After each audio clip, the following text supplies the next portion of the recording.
இந்திய ரயில்வே துறை இப்போ சென்னை ஐஐடியோட இணைஞ்சு ஹைப்பர்லூப் திட்டம் குறித்து சோதனை நடத்திட்டு வராங்க. இப்படி இருக்கும்போது நம்முடைய நாட்டில் முதல் ஹைப்பர்லூப் திட்டத்துக்கான டெஸ்ட் ட்ராக் பற்றியான வீடியோ பகிர்ந்திருக்காரு மத்திய ரயில்வே துறை அமைச்சரான அஸ்வினி வைஷ்ணவ். அதை பற்றி சில கருத்துக்களும் குறிப்பிட்டிருக்காரு. இந்தியாவில் மிகப்பெரிய பொது போக்குவரத்து முறையாக ரயில்வே இருக்குது. நாட்டில் எந்த ஒரு முக்கிய பகுதிக்கும் உங்களால் எளிதாக ரயிலில் போக முடியும். அந்தளவுக்கு விரிவான கனெக்ஷன் இருக்குது. இந்த ரயில்வே துறையில் கடந்த சில ஆண்டுகளாக பல புதிய திட்டங்கள் கொண்டு வரப்பட்டிருக்கு. குறிப்பாக வந்தே பாரத் திட்டத்துக்கு கிடைச்ச வெற்றி தனியாக சொல்ல தேவையே இல்லை. அடுத்த கட்டமாக வந்தே பாரத் ஸ்லீப்பர் ரயிலும் சீக்கிரமாக வரப்போகுது. இதுக்கு நடுவில் மத்திய ரயில்வே துறை அமைச்சரான அஸ்வினி வைஷ்ணவ் தன்னுடைய எக்ஸ் வலைத்தளத்தில் வீடியோ ஒன்றை பகிர்ந்திருக்காரு. இந்திய ரயில்வே துறையுடைய அடுத்த கட்ட பாய்ச்சலாக ஹைப்பர் லூப் இருக்கும் அப்படின்னு கருதப்படுது. இந்த திட்டம் பற்றியான சோதனை நடந்துட்டு வருது. இந்த நிலைமையில் 410 மீட்டர் நீளம் கொண்ட ஹைப்பர்லூப் சோதனை ட்ராக்குடைய வீடியோவை தான் அமைச்சர் அஸ்வினி வைஷ்ணவ் தன்னுடைய எக்ஸ் வலைத்தளத்தில் ஷேர் பண்ணியிருக்காரு. சென்னை ஐஐடி தான் இந்த ஹைப்பர்லூப் திட்டம் பற்றியான சோதனைகளை மேற்கொண்டு வராங்க. தையூரில் இருக்கிற ஐஐடி மெட்ராஸுடைய டிஸ்கவரி வளாகத்தில் இந்த டெஸ்ட் ட்ராக் அமைஞ்சிருக்கு. இந்த ப்ராஜெக்ட்ல 3 முக்கியமான துறை ஒர்க் பண்ணியிருக்காங்க. முதல்ல வருது இந்திய ரயில்வே, ரெண்டாவது ஐஐடி மெட்ராஸுடைய அவிஷ்கர் ஹைப்பர்லூப் குழு, மூணாவது ஸ்டார்ட் அப் நிறுவனமான டியூடிஆர் ஹைப்பர்லூப் குழு. இந்த 3 டீமும் இணைஞ்சு இதை உருவாக்கியிருக்காங்க.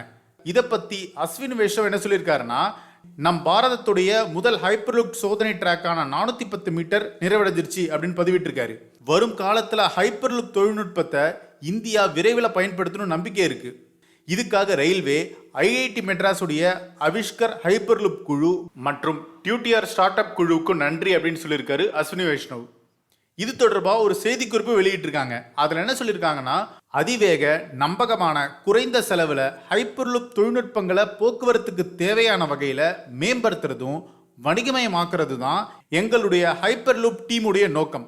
ஐஐடி மெட்ராஸில் இந்த ஹைப்பர்லூப் தொழில்நுட்ப முயற்சியில் இந்தியாவுடைய ரயில்வே துறையுடைய பங்கும் இருக்கு அப்படின்னு சொல்லப்பட்டிருக்கு. சென்னை புறநகர் பகுதியான தையூரில் இருக்கிற ஐஐடி மெட்ராஸுடைய டிஸ்கவரி வளாகத்தில் அமைக்கப்பட்டிருக்கிற இந்த 410 மீட்டர் ஹைப்பர்லூப் டெஸ்ட் ட்ராக்ல முதற்கட்டமாக 100 கிலோமீட்டர் வேகத்தில் சோதனை ஓட்டம் வெற்றிகரமாக நடத்தப்பட்டுச்சு. அடுத்த கட்டமாக 600 கிலோமீட்டர் வேகத்தில் ஹைப்பர்லூப் சோதனை நடத்த முடிவு செய்யப்பட்டிருக்கு. எல்லாம் திட்டமிட்டபடி சரியாக நடந்தால் இன்னும் சில ஆண்டுகளில் மக்கள் பயணிக்கிற முறையே இந்த ஹைப்பர்லூப் டெக்னாலஜி மொத்தமாக மாற்றி இருக்கும். இதில் 600 கிலோமீட்டர் வேகத்தில் போகலாம். அப்படி பார்த்தீங்கன்னா சென்னையிலிருந்து கோவைக்கு வெறும் 1 மணி நேரத்தில் போக முடியும். இது இந்தியாவில் ரயில் போக்குவரத்தை மொத்தமாக மாற்றும் எதிர்பார்க்கப்படுது. இந்த ஹைப்பர்லூப் கான்செப்ட் பற்றி 2013 வருஷத்திலே எலன் மஸ்க் பேசியிருக்காரு. அதாவது யுனைடெட் ஸ்டேட்ஸுடைய லாஸ் ஏஞ்சல்ஸ்லேருந்து சான் பிரான்சிஸ்கோ வரைக்கும் சீக்கிரமாக போகிற வகையில் ஒரு ஹைப்பர்லூப் ட்ரெயின் வேணும் அப்படின்னு ப்ரப்போசலே வச்சிருக்காரு. இந்த ஐடியாவை பேஸ் பண்ணி 2014 வருஷத்தில் ஹைப்பர்லூப் 1 அப்படின்ற ஒரு டிரான்ஸ்போர்ட் கம்பெனி ஆரம்பித்தாங்க. ஆனால் அதுக்கப்புறமா பல சவால்கள் வந்ததால் அதை அப்படியே மூடிட்டாங்க.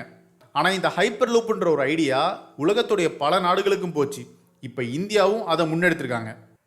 ஸோ இந்திய ரயில்வேவுடைய அடுத்த மிகப்பெரிய டார்கெட்டாக இது பார்க்கப்படுது. இதை பற்றி உங்கள் கருத்துக்களை கமெண்ட் செக்ஷனில் சொல்லுங்கள். இது ஒன் இண்டியாவுக்காக ஆனந்தன்.